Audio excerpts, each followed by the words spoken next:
Hello, I'm Paul Orselli, and I am super lucky to be joined today by Darcie MacMahon. How are you, Darcie? I'm fine, Paul. How are you doing? I'm great. I love your background, very appropriate, of course. And so today, Darcie, I'm just curious what's just one thing about exhibits you would like to share with people? It is a really hard question, Paul, because we exhibit people, we are kind of usually overly enthusiastic and we like to talk about a lot of things. So, thank you for giving us such a hard challenge. You're up to the challenge. I know it. So, my just one thing is remember who it's for.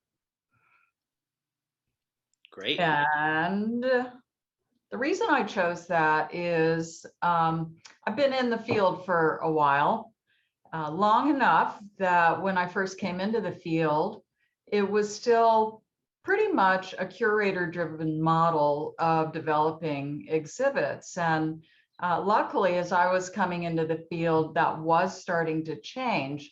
But, then, I mean, I guess it's kind of a classic story, that the curator would decide what the content was and usually related to their research, and that would they would decide what the exhibit would look like, or you would have a designer, and usually it would be a he at that point, who would decide, that his vision was, the vision, and there was no input to be had. So luckily that did start to change when I was coming into the field. And I think now, at least in science museums, and I'm at a natural history museum, as you can tell from my background, I think that is pretty much no longer a model in the science museums and in a lot of other museums as well.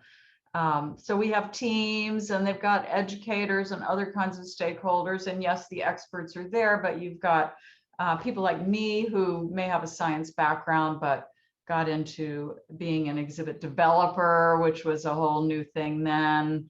Artists, a lot of people at the table in a much different process. And also visitor studies was taking off as a field. And we were starting to learn about, well, guess what? Visitors don't get what you're trying to say, or they don't like what you're doing, or you're not meeting their needs. And it's like shockingly humbling experience to learn that your ideas and your goals are not at all what meets a visitor's needs.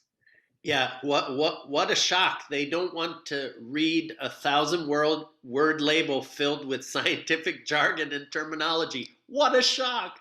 Um, so it's interesting that you mentioned science museums, and you're at the Natural History Museum there in Florida. And when we talk about doing things that are geared towards visitors, which of course, who is the exhibit for? Yes, it actually is for visitors.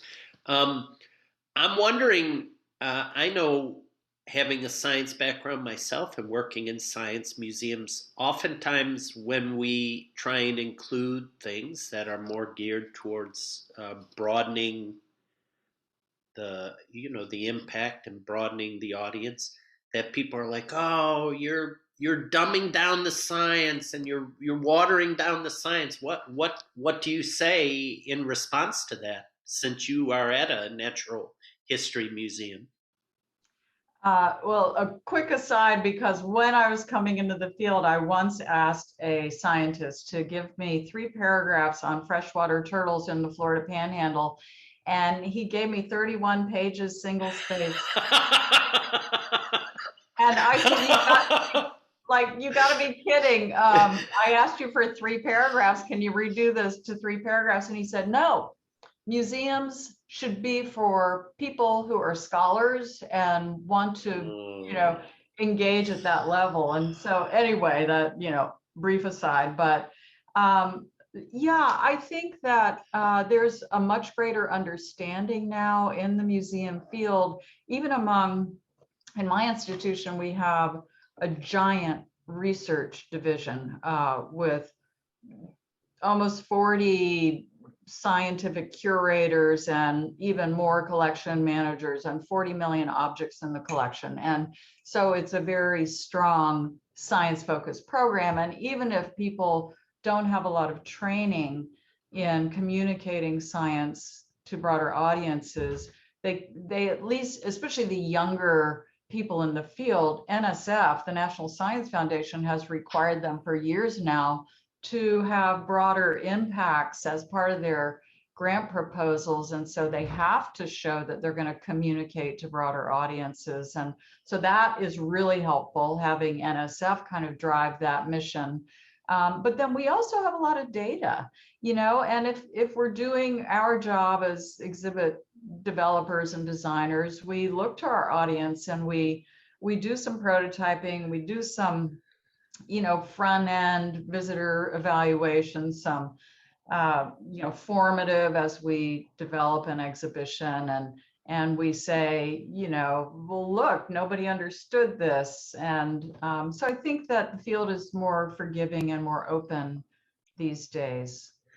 I like that a way to impress upon scientists the importance of visitor engagement and a broad accessibility is by using data. What do scientists respond to? Data. So yeah, and I'm glad you mentioned prototyping too, because I think prototyping can be a great equalizer in terms of helping us think, are we reaching the audiences that we intend to? Because sometimes people should want to read a 30-page thesis about freshwater turtles in the Florida Panhandle, and if you say, well, let's actually try it out with visitors, and let's be honest about what the results are, that might be a way to get across that. So I'm just curious, Darcie, since you rightfully mentioned your long track record of experience and expertise in the field, which brings value to your work, absolutely. I'm wondering if you have been surprised by, in search of who is this for, be conscious of who is this for, if there were anything that stood out for you that have really shifted over time in terms of surprises or approaches that you might have thought, oh, I don't know about this, but then it's like, oh, this has really turned out to be a good thing. Not to put you on the spot, but I just put you on the spot. Yeah, well, that's fine, because I think in a lot of ways, for me, it's been a personal journey. Yes, I try to keep up with the literature. I talk to my peers and colleagues. I look at what's happening in the field. But my own personal journey has been very interesting. Just, here with what I do, thinking, I've gotten to where, and I'm not a designer, I'm more of a content person when it comes to exhibition development. But, I try to imagine myself in the space, like I'm a visitor. What does it feel like when I walk into this space, and what do I see? And I see, do I see a 31-page treatise? Well, hopefully not. What's the first thing I see, and what's the experience that I'm having? And that, I think, is really useful, even when writing text. I try to encourage the people on our team who develop exhibit content to imagine the visitor, imagine they're walking in, they see this panel. What do they see first? And we very much subscribe to the notion of having big fonts, big titles, big ideas, trying to, and if somebody's struggling with their writing, because I think there are all these weird synapses in our brain that it's different when you write than when you talk, right? You and I are blah, blah, blah, blah, blah, having no trouble chatting, and most people are that way. And so I say to an exhibit developer, say it out loud, write it down, and then look at your screen and just say it out loud to yourself, and pretend you're talking to your mother or your friend or a fourth grader, and how does that sound? And so I think that when in terms of my personal journey, there are just little things like that that I've discovered along the way that make me more empathetic to the visitor experience.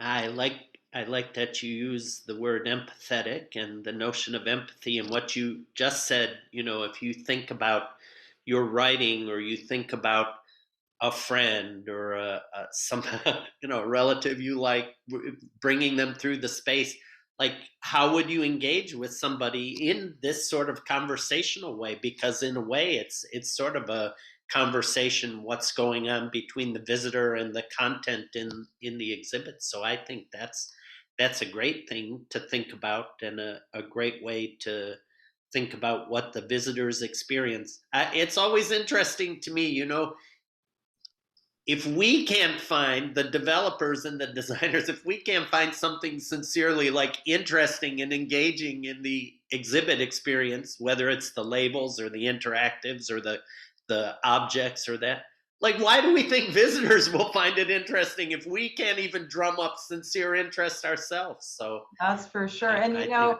another thing that is something I always try to keep in mind is the physical nature of exhibits. And so, I mean, and I'm not talking about ADA because, of course, we should all be doing that and we all have to do that and we want to do that. But it goes way beyond ADA. Like, come on, people, give people a place to sit down. It's tiring being in a museum. We know from visitor studies, right? Data shows that there's not a lot of attention span or energy being in a museum. So just the physical details, like, are you designing for comfort? Are you designing for the kinds of spaces that allow social engagement? Because people don't normally, except for people like me and probably you, Paul, don't normally go to museums by themselves. They are coming with their family or their friends, and they want to socialize. It's about socializing. And so how do you support the social experience, and how do you support social learning? Like, how can activities and exhibit elements support that kind of interactivity for social groups? well, that I think is a perfect place to end this discussion that started with who is this for? Who is our audience?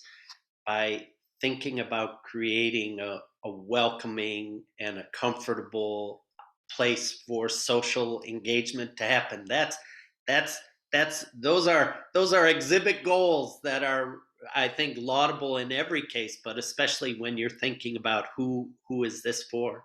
So Darcie, I really thank you for sharing just one thing today. I really appreciate it. Thanks for having me, Paul. It was fun. Good to see you. Yeah, good to see you too. Thanks.